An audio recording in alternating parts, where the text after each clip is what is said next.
The Battle of the Little Bighorn on June 25, 1876, was one of the greatest native victories in American history. It saw General George Armstrong Custer's 7th Cavalry Regiment fight against a large alliance of Lakota, Northern Cheyenne, and Arapaho warriors. Several fierce native fighters joined the battle, but one warrior's legend paints a picture of an extraordinary, terrifying war chief who unnerved even the most seasoned soldiers. In the storied history of the Little Bighorn, two Native American names dominate: Sitting Bull and Crazy Horse. Sitting Bull acted primarily as a spiritual leader and strategist. Before the battle, during a Sundance ceremony, he had a vision in which many soldiers fell to the Lakota camp like grasshoppers, a prophecy interpreted as foretelling a great victory. As he was recovering from self-inflicted wounds from the Sundance, Sitting Bull did not directly participate in the fighting, but focused on inspiring warriors and organizing the camp.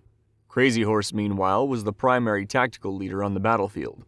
Native accounts consistently praise Crazy Horse's courage and effectiveness in leading charges that surrounded, overran, and ultimately destroyed Custer's contingent. But it wasn't Sitting Bull or Crazy Horse that history remembers as the most terrifying native warrior from the Battle of the Little Bighorn. That honor belongs to a man whose name struck dread in both his enemies and his own people. Accounts from both Native and U.S. Army sources describe him as a warrior of immense physical power and an almost supernatural ferocity in battle. His face, marked by war paint and a cold, fixed glare, was said to fill soldiers with dread before he even raised a weapon. To many Lakota, he was a thundercloud looming at the edge of the battlefield. To the U.S. Army, he was something far worse: a boogeyman made flesh, a man who fought not just with courage, but with brutal, unrelenting hatred. His name was Rain in the Face. Born in the early 1830s near the forks of the Cheyenne River in present-day South Dakota, he was a Hunkpapa Lakota. As a boy, he grew up in the world where a young Lakota male's future was tied to courage, speed, and skill. Like many boys of his generation, he was taught to ride horses almost before he could walk. He learned to track deer through tall grass, to sleep in silence, and to endure hardship without complaint. His first bow was a child's toy. His second was a hunter's weapon. By his teenage years, he had likely begun his vision quest, a rite of passage where he would fast, isolate himself, and seek communion with the spirit world. When he was a child, he was known by a different name, one that has been buried by over 150 years of history. He earned the name we now know him by during a fight, perhaps a skirmish with a Crow war party, or a raid into enemy territory. Native sources say he returned from battle with his face streaked in rivulets of blood and water. Some said it was his own blood, mingled with the cold rain that had fallen that day. Others insisted it was the blood of his enemies, washed into sharp lines by the weather, marking him like a war paint. A warrior elder saw him and gave him the name, Ite Omagazu, Rain in the Face. Names among the Lakota were not ornamental. They were statements of identity. Once earned, they carried power, and this one fit him like a second skin. Rain in the Face was a name not only remembered, it was feared. From that moment, he was no longer just a boy with a bow.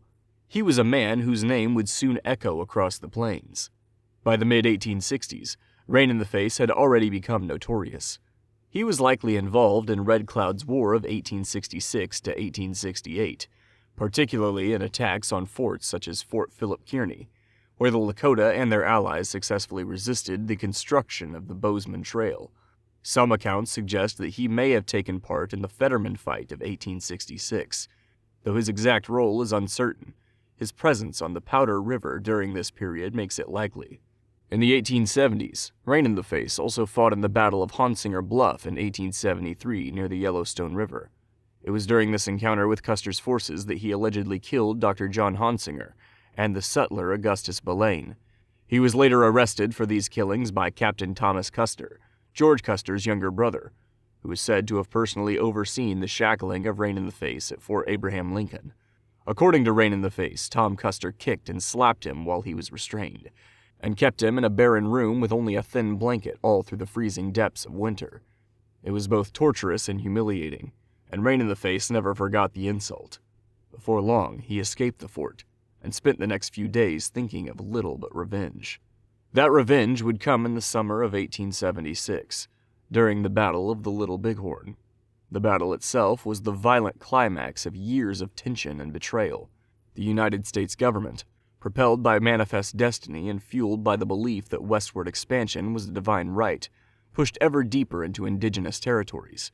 Treaties were made, then broken, often with cynical precision. In 1851, the Fort Laramie Treaty was signed to keep peace between Plains tribes and the flood of immigrants moving along the Oregon Trail. It established vast territorial boundaries for the Lakota, Cheyenne, Arapaho, and other indigenous groups. But it was ignored almost from the start. Settlers crossed into protected lands. Railroads sliced across buffalo ranges, and the government did little to stop it. The Treaty of Fort Laramie followed in 1868, promising the Lakota Sioux exclusive rights to the Great Sioux Reservation, including the Black Hills, a location that held great spiritual significance. These rights were supposed to last as long as the grass shall grow, and in return the Lakota were expected to remain on the reservation and cease hostilities against settlers. But in 1874, an expedition led by Custer revealed the presence of gold deposits in the Black Hills. Prospectors, miners, and settlers flooded in almost immediately.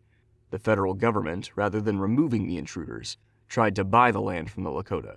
When Sitting Bull and other leaders refused to sell, the U.S. government declared all non-reservation bands to be hostile and ordered them to return to designated agencies by January 31, 1876. Unsurprisingly, many refused to go. Instead, they gathered in what was, by some estimates, the largest native encampment the Plains had ever seen. Thousands of men, women, and children settled near the Little Bighorn River in southeastern Montana. Into this camp on July 25, 1876, rode the 7th Cavalry. George Custer led over 600 men in an aggressive maneuver intended to trap and disband the native forces. Confident in his own abilities, and dismissive of native strength, Custer divided his regiment into 3 separate columns with the goal to strike quickly and prevent the natives from escaping. But what he failed to realize was that the camp was not a small group of fugitives. It was a powerful and prepared fighting force. As Custer's column approached from the east, warriors poured out of the encampment, not in retreat, but in a counterattack. The battle erupted suddenly and violently. Custer and his immediate contingent of around 210 men found themselves isolated and vastly outnumbered. Warriors on horseback, led by men like Crazy Horse, Two Moons, and Rain in the Face, executed a series of rapid attacks. It was a scene of swirling dust, screams, gunfire, and the thunder of hooves as Custer's men were swiftly overwhelmed. The soldiers tried to form defensive positions along a ridge now known as Last Stand Hill, but the native warriors closed in from all sides, using their superior knowledge of the terrain to devastating effect. The entire detachment was wiped out. Not a single soldier in Custer's immediate command survived, including Custer himself. The story of what Rain in the Face did during the battle quickly passed into folklore. One version claimed that Rain in the Face killed both George Custer and his younger brother, Captain Thomas Custer, who also fought at the Little Bighorn. According to rumor, Rain in the Face cut out Tom Custer's heart in a display of furious vengeance for the poor treatment he received while imprisoned at Fort Abraham Lincoln. From that day on, in the eyes of the U.S. soldiers, Rain in the Face became a terrifying specter haunting the edges of the frontier. And yet, behind the horror stories lies a more complicated figure. Rain in the Face might have been terrifying on the battlefield, but like many warriors, he wasn't fighting for the sake of it. He was defending his people, his ancestral home, and his way of life. After the Battle of the Little Bighorn, Rain in the Face joined other Hunkpapa warriors in retreating toward the Powder River country, slipping through the edges of Wyoming and Montana, using old buffalo trails and familiar hunting grounds to evade capture. He traveled with warriors loyal to Sitting Bull and Gall, moving constantly to avoid encirclement. They rallied on hidden caches of dried meat, fireless nights, and protection of remote terrain. These were years of exhaustion and hunger, and the glory of Little Bighorn quickly gave way to a desperate struggle for survival. In 1877, when Crazy Horse surrendered and Sitting Bull fled north to Canada, Rain in the Face stayed with the band still roaming the territory just south of the Canadian border. Returning to the Great Plains in the 1880s, Rain in the Face lived the rest of his life on the Standing Rock Reservation. He lived quietly, never again taking up arms, though he remained a symbol of resistance to younger Lakota. He was known to speak to visitors and journalists about his past, sometimes reluctantly, other times openly. He consistently denied the rumor that he had cut out Tom Custer's heart, an accusation immortalized in Henry Wadsworth Longfellow's poem, The Revenge of Rain-in-the-Face. Though he admitted to fighting at the battle, he claimed the more gruesome details were inventions. Whether he was telling the truth about that or not is just a mystery. To this day, the legend of Rain-in-the-Face lives on. He is remembered as a warrior of staggering presence and terrifying power, but also as a man shaped by the chaotic, unjust times he lived through. When he died in 1905, he was no longer the boogeyman whispered about by frightened cavalrymen. He was an old man with a body failing him, a memory fading, and a name that still struck a spark of fear or admiration in anyone who heard it. He was buried at Standing Rock, not with fanfare or spectacle, but quietly, like so many others who had fought to hold back the tide. Yet, even in defeat, there's a strange kind of victory because Rain-in-the-Face is still remembered.